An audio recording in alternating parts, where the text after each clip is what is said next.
योगी का बहुत बड़ा प्लान, यूपी बनेगा देश की शान। तेज गति से काम कर रही है डबल इंजन की सरकार।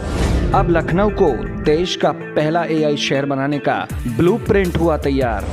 जब से देश के सबसे बड़े राज्य यूपी की कमान योगी आदित्यनाथ के हाथ में आई है, तब से योगी आदित्यनाथ की सरकार अपने पूरे एक्शन मोड पर रहती है। फिर चाहे यूपी से गुंडे माफिया का खात्मा हो या यूपी में भारी निवेश लाना हो, हर मोर्चे पर योगी सरकार जनता की उम्मीदों पर खरी उतरी है। इसीलिए जनता ने योगी को एक बार नहीं बल्कि दूसरे बार यूपी की गद्दी पर बैठाया। अब योगी सरकार ने यूपी को और भी विकसित करने का प्लान तैयार किया है। चलिए जानते हैं हमारी इस रिपोर्ट में। उत्तर प्रदेश के मुख्यमंत्री योगी आदित्यनाथ ने शुक्रवार को समीक्षा बैठक के दौरान कहा कि लखनऊ देश की पहली आर्टिफिशियल इंटेलिजेंस एआई सिटी बनेगी। सीएम योगी ने कहा कि राज्य 5 सालों में $1 ट्रिलियन की इकोनॉमी बनेगा। यूपी के मुखिया योगी ने कहा कि सिस्टम में पारदर्शिता लाने के लिए टेक्नोलॉजी का अधिक से अधिक इस्तेमाल किया जाएगा। मुख्यमंत्री योगी आदित्यनाथ की तरफ से अफसरों को कहा गया है कि उत्तर प्रदेश की इकोनॉमी को बढ़ाने के लिए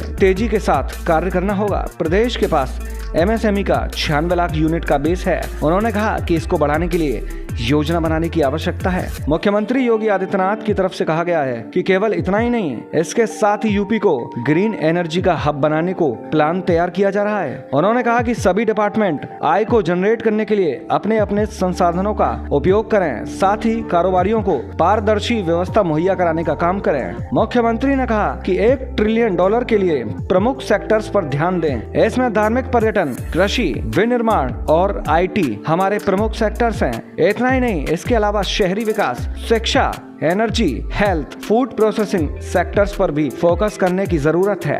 उत्तर प्रदेश की ताकत के हिसाब से रणनीति तय करते हुए बड़े लक्ष्य को हासिल किया जाए। इसके लिए 5 साल की डेडलाइन है। इसके अलावा रजिस्टर्ड निर्माण कार्य के दौरान बाद में अगर कोई दुर्घटना होती है तो फिर उसके लिए बीमा का प्रावधान किया जाए और उसकी उचित व्यवस्था की जाए। इससे पारदर्शिता बढ़ेगी। ध्यान रखा जाए कि कोई भी निर्माण बंजर और अनुपजाऊ जमीन पर ही होना चाहिए। उन्होंने कहा कि उत्तर प्रदेश पहला राज्य है जहां पर जिलों की जीडीपी को जारी करने का कार्य किया गया है, लेकिन महामारी कोरोना के वक्त ये कार्य रुका था, मगर इसको फिर से शुरू किया जाए। इस खबर पर आपकी क्या राय है, हमें कमेंट करके बताएं। Bureau report TV30 India. जय हिंद।